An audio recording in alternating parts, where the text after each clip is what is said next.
What's happening, everybody out there? My name is Jakejames Lugo, and welcome to the channel. And welcome to a brand new year. Welcome to 2019. This is going to be the first video review that I do on the channel of the new year, and what a game to start things out with. So if you've been following the channel for quite a while, you guys know that I love the Castlevania series. I've reviewed a couple of the games on this channel before, but I've yet to tackle the game that is considered the best in the series and arguably one of the greatest games of all time. But is that really the case though? Is this really arguably one of the GOATs of gaming history? Well, together we're going to find out the true answer and actually see what is up with this game, especially since it's been so influential with many other games that have come later on in the series. So without further ado, let's just dive into this review. This is Castlevania Symphony of the Night. Castlevania Symphony of the Night is a massively important entry of the ongoing Castlevania series from Konami that was released on the PlayStation in 1997. The game is a direct sequel to Castlevania Rondo of Blood, with a story that takes place 4 years after the events of that game. If you want to know more about Rondo of Blood and my thoughts on it, go watch my previous review of Rondo of Blood before you watch this one. There's links in the description box below. Anyway, the story of this Castlevania game doesn't focus solely on the Belmont clan, since a Belmont isn't the main hero of this story. That's a first for the mainline Castlevania games, and a welcome change that really mixes things up. But does that completely remove them from the overarching war against Dracula and the forces of evil? Not a chance. Symphony of the Night has you taking control of Alucard, the son of Count Dracula and the same Prince of Darkness that appeared in Castlevania 3 Dracula's Curse for the NES. Unlike the Belmonts, however, Alucard has a number of new abilities and skills because of his vampiric heritage, making this a very different kind of Castlevania game than anything else that came before. That aside, Symphony of the Night is said to be one of the greatest games ever released. Not a joke, people really feel this way. It not only changed much of the Castlevania series going forward, but is also viewed as a classic and iconic game within the original PlayStation's library. That's a pretty big rep to live up to. So does it hold up with that same energy? Believe it or not, yeah, it really does. So much so that it still holds up even by today's standards. Now right off the bat, I have to tell you guys that I really love the visual aesthetic of Symphony of the Night. I really dig the whole 16-bit aesthetic, and I love all the gothic influence that goes into the visuals and the character designs. I think it looks very cool, and it's aged very well throughout the years. When this game first came out on the original PlayStation back in 1997, a lot of the stuff that was going on at the time was really kind of involving 3D gaming, 3D models, and all this stuff, but Castlevania Symphony of the Night really sticks to its roots and sticks with the 2D gaming style aesthetic that was kind of more popular on the Super Nintendo, the Sega Genesis, and consoles beforehand. So with Symphony of the Night, it still feels and looks like a classic Castlevania game, even though there's a lot of different stuff going on with it that is completely different than what came beforehand with the series. You get a brand new character in the form of Alucard, who has appeared in previous Castlevania games, but now he's the star central attraction of the entire story. You're not playing as a Belmont this time around. Another cool aspect I do have to mention is that a lot of the monsters that appeared in previous Castlevania games not only get revitalized with brand new designs and all these different types of aesthetic changes that really make them look good, all the new monsters that appeared throughout Symphony of the Night also appear in later games of the series that really influence not only the character designs and the monster designs, but also the way that they act and the way that they appear and all these kind of cool cameos to give a lot of fun nods that classic Castlevania fans are really going to appreciate. But outside all the cool visual aesthetic stuff, which is great in of itself, what about gameplay? Because the Castlevania series has always been about solid gameplay. How does Symphony of the Night really stack up? The gameplay of Castlevania Symphony of the Night is similar to that of previous Castlevania games, but definitely not the exact same. This is still an action platformer with all the makings of a classic Castlevania game, but imagine taking that same formula from all the previous titles, mixing them together, and then giving it a whole bunch of caffeine. The biggest change here is that the levels you traverse are no longer linear in nature, giving you the freedom to explore Dracula's castle at your leisure. A lot of this is due to the elements that Symphony of the Night borrows from the Metroid series, specifically Super Metroid on the Super Nintendo. Some people say this is the creation of the Metroidvania gameplay style, which is very accurate to what this game ultimately is. Alucard is much like Samus Aran, in which both characters need to regain abilities that they lose at the start by exploring their surroundings, even though the context of everything is pretty different. There's a lot of ground to cover in Dracula's castle, so you need to spend time searching around different rooms for important items and other key points of interest. The controls here are very solid, as they should be in any Castlevania game. Jumping around and attacking enemies is smooth and feels right, even when things get a little bit more complicated later in the game. Since Alucard gains a lot more abilities than any of the Belmonts could previously, there's a lot more freedom to tackle obstacles and monsters in more ways that don't always end up being too obvious. This is great since we have a new hero to follow in this grand story. It's only right that they feel different to play with as well. Although you're not playing as a Belmont in this Castlevania tale, it doesn't mean necessarily that you're any weaker or any different for the worse when you're taking on Dracula and the rest of his minions. Alucard's vampiric heritage allows him to do a bunch of different things that the Belmonts could never do in previous Castlevania games, especially with Symphony of the Night being so centered around exploration of Dracula's castle. One of the other things I do have to mention about Symphony of the Night's gameplay, since it's such an important part of it, is the RPG leveling system. This is a very basic leveling system compared to any other RPG leveling system that's out there in other games and stuff, but it is at least appreciated and makes the gameplay overall very different compared to the more linear Castlevania games of the NES and the Super NES era. With Alucard, every time you defeat an enemy, you get a certain amount of experience and you level up and kind of build upon your stats on top of all the different stuff that you find, including weapons, including heart containers, including, health containers, and a whole bunch of other stuff that you could discover and find in various sections of Dracula's castle. My only real nitpick with this, however, is that when you level up, you don't necessarily gain a whole bunch of stats. You do feel it in some form or fashion, but a lot of the different kind of like strength increases or decreases or any changes to your basic stats are really going to come from all the different equipment and all the different items that you find as you defeat bosses and explore different areas of the castle. Some people might not find an issue with that, but if we are going to include an RPG leveling system, I at least still want to feel like I'm growing immensely in power as I start to level up throughout my entire experience. Many people still call this the start of the Metroidvania style, and they're totally correct with that, and it is very cool to see like two different types of gameplay styles merge into something really awesome, and again, this really influenced many other games that came afterwards. But despite this, not everything is all rosebuds with Castlevania Symphony of the Night's gameplay. There is still a couple things that I do feel like should be criticized. Unfortunately, not everything is perfect about Symphony of the Night's gameplay. Like older Castlevania games, you have the infamous knockback when you get hit by attacks and the lack of hit stun invincibility afterwards. Though it's not as bad as earlier games, it could lead to some rough moments that will cause you to get Alucard killed, followed by an annoyingly long game over screen that really overstays its welcome. Some boss fights you run into while exploring the castle can become frustrating encounters because of this, as well as the occasional enemy that catches you slipping when you least expect it. Luckily, Alucard is more than just a mere human in black garb, so you can level up beforehand and find new items with new abilities to make these encounters easier to deal with at some point. My biggest issue, however, isn't with the controls or the content of the game itself, it's with the navigation of Dracula's castle when you get into the late game. Now, I know this was a first real attempt for the series taking on the Metroidvania style, and it got better with future sequels that came afterwards, but even then I always felt like not having the ability to choose where you warp to via the warp mirrors can be a real pain. You need to repeatedly go through the warp points in order to get to where you need to go, which is done in a clockwise way. Why I can't just choose where I want to go is beyond me, though it might have been a technical limitation at the time. The other nitpick I have is when looking at the castle map, it's not always as easy and intuitive as you would think. I would have loved a zoom-in feature to really help me plan out my pathways on the map, as well as something like markers that I could place and pinpoint certain spots on the map. These kind of things came later on in the series, so I can't blame the game fully, but with the re-releases of Symphony of the Night, I would have loved to seen stuff like that added on.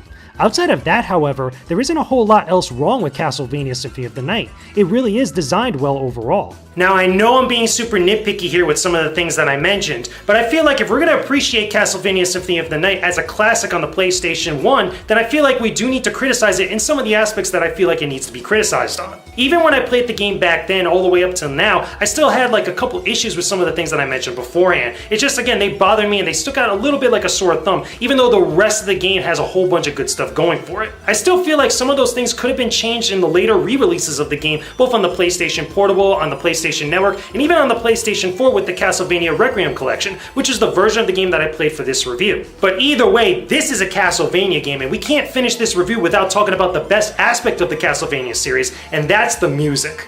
The music in Symphony of the Night is fantastic. Like I've said many times in my previous Castlevania game reviews, you're getting an amazing soundtrack here. Some of the music that plays in the background of the different areas you explore fits so well within the gothic overtone and the atmosphere throughout Dracula's castle.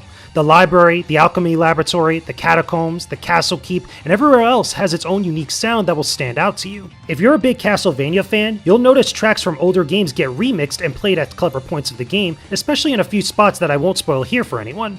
There's a lot of love put into the soundtrack, and it definitely shows in every musical piece you hear throughout the game. Of course, I have to share my favorite track in the game, which shouldn't be a surprise to anyone who's played this. When you think of Castlevania Symphony of the Night, the first track that comes up is always Castle Dracula from the very first area that you visit. It's synonymous with this game because not only does it sound that good, but it's just so unique compared to other musical tracks from other Castlevania games. Alucard and this music go hand in hand, and I doubt anyone would have it any other way. Take a listen real quick, and you'll get exactly what I mean.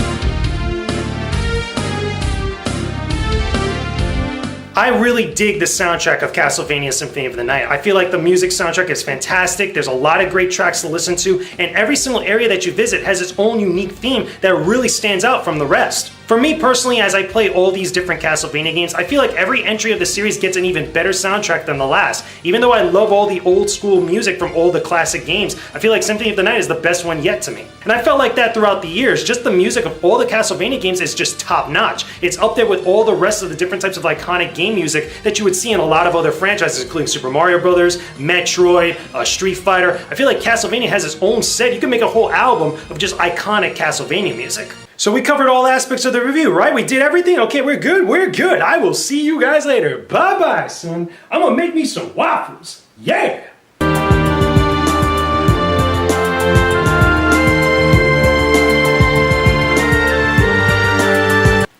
What are you guys still here for? I mean, what more do we have to talk about? That's fine. Oh, you guys want me to talk about that thing then, huh? Okay, fine. I'll hold off on the waffles. So as you start to play through the game, you start to notice little things here and there that tend to be off. Stuff that just doesn't seem right at the time, but you don't really pay attention to it too much. But then as you start to go through the rest of the game, you visit more areas of the castle, you defeat more enemies, all of a sudden there's all these other little things all over the place that just stand out to you that doesn't necessarily seem right, but you don't really know what it is until finally it's revealed to you. Everything you just played through in Traverse can also be played through Upside Down. So let's talk about the most infamous part of Castlevania Symphony of the Night. The one thing that not only blew people's minds back then, but also made people see this game in an entirely different light.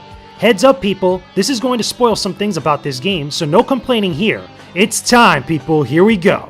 At some point of the game, you could go up to the final battle with Richter Belmont at the top of Dracula's castle. If you defeat him, you get to view an ending and watch events play out like you just completed the game. This might be satisfying for some people, but it's not the full story or the real ending. Instead, if you explore more of the castle and manage to find 2 special rings and then bring them back to the giant clock near the center of the map, you'll open a whole new area where Maria Renard from the previous game will give Alucard special glasses to take with him into the fight against Richter. These allow you to see a dark orb floating above him during the battle. If you destroy it, you'll save Richter instead and see the Dark Priest shaft. This now opens up a whole new slew of events that lead into the Upside Down Castle, a whole new area that takes the whole map and flips it over. This means you get to explore everything in a brand new way, as well as fight new enemies and bosses laid out all over the map. There's even more story that comes with this, especially if you manage to defeat every boss in here and gather all of Dracula's relics in the Upside Down Castle, leading to a true final confrontation with Dracula himself. For many, this was a huge surprise and really threw people for a loop when the game first came out. It's one of those crazy stories in gaming history that has become a thing of legend that is seldom ever replicated. Does something like this, however, make Symphony of the Night one of the greatest games ever made? Maybe not, but it sure is a cool surprise to have in a game that is already great. As something that was really cool that people had to discover or at least get help and understanding of what to do from other places, including gaming magazines and some of their friends, this is one of those legendary moments in gaming that people really loved and appreciated back then, especially when the game first came out. To me, the easiest comparison I could really put this to is with The Legend of Zelda: A Link to the Past, when you go to the Dark World in that game. Imagine you never knew about the Dark World and you were going through the Link to the Past and playing through it and really enjoying it and thinking that you got to the end of the game. All of a sudden the game throws at you, goes, "Guess what, son? It's time. You're going to the Dark World." And then all of a sudden, the game that you thought you were done with is completely doubled and you get to explore an entirely new area based on some of the stuff you've already seen before. Now that being said, however, does this specific thing really make Castlevania Symphony of the Night one of the greatest games of all time? Personally, for me, I don't think so. I think it takes something that's already great and doubles it, and I think that's pretty awesome and a really cool surprise, but that doesn't necessarily make it one of the greatest games of all time. What I feel like is a better argument for Castlevania Symphony of the Night being heralded as one of the greatest games on the PlayStation 1 is not only its awesome presentation and a lot of its value in the time that you spent playing it, but also just a lot of the love and attention to detail that went into building up Dracula's castle, a lot of the stuff involving Alucard and the story, and all the other little things that you find scattered throughout. That's what I feel like makes this game one of the GOATs of gaming history. It's not necessarily that one awesome gotcha moment that I still feel like is still good in its own right, but I feel like it's the sum of all its parts that makes Symphony of the Night one of the greatest games of all time. So even though it's pretty obvious at this point, do I really dig Castlevania Symphony of the Night? Without question, yeah, I feel like Castlevania Symphony of the Night has really aged well. It still provides a great experience. There's a lot of value that you're going to get out of playing this game. Even if you're not really a platformer or an action game fan, I still feel like everybody at some point should play through Symphony of the Night and really experience what it has to offer. I didn't even mention some of the cool stuff that you get after finishing the game and getting the true ending, including the ability to play as Richter Belmont, which is the hero from Castlevania Rondo of Blood. I think that's pretty cool. That's an awesome nod to classic Castlevania games, including the previous game that came beforehand. And also, it just almost doubles and triples the value of what you're already getting with this game right out of the box. If you've never once played through Castlevania Symphony of the Night, I highly encourage you to do so. There's a bunch of different places that you could get it now, including the PlayStation Network with the Castlevania Requiem Collection, which also comes with Rondo of Blood. There's some different changes here and there with the game, including some of the audio tracks and the voice acting that's changed throughout the years from the original release, but even then, it's still essentially still the same game, and you're still getting all the same great gameplay, the same great music, and a lot of the great story that's already included here. Anyway, guys, that's just my thoughts on Castlevania Symphony of the Night. Let me know what's up in the comment section down below. Tell me your stories about Symphony of the Night, if it's your favorite Castlevania game or not, or any of your other favorite Castlevania games that came before or after Symphony of the Night. Put it in the comment section down below. Of course, as always, please leave a like on this video, and don't forget to subscribe to my channel for more videos just like this one and all the other content I have here on my YouTube channel. And if you guys didn't already know, check the description box down below because I have a Discord channel. There's a link there that you guys can use to go directly to my Discord channel. Everybody is welcome to join. I have a whole bunch of great people in there. I hang out in there as well all the time. I'm usually chatting it up about gaming and stuff with everybody there. It's a fun place to be at. If you want to connect with great people and just want to join up with an awesome gaming community, that's the place where you want to be at. So use the link in the description box below to go directly to my Discord channel. And of course, I have to give a big shout out to Jasmine Russell for supporting me at the Beast tier level on my Patreon page. You're getting shout outs for the entire month on every single video. Again, this is the first of the brand new year, so there's your big shout out. Thank you for your support. If you guys want that same type of love, or if you want to support my content and what I do here on YouTube, check the links in the description box below that go directly to my Patreon page. There's a bunch of cool actual perks there that you guys can enjoy, including early access to some videos and stuff. Hopefully you guys check it out. Hopefully you guys consider pledging. Hopefully you guys enjoy all the stuff that I have there for you right now. Anyway, I will talk to all of you guys again very soon. Peace out and stay epic, everybody.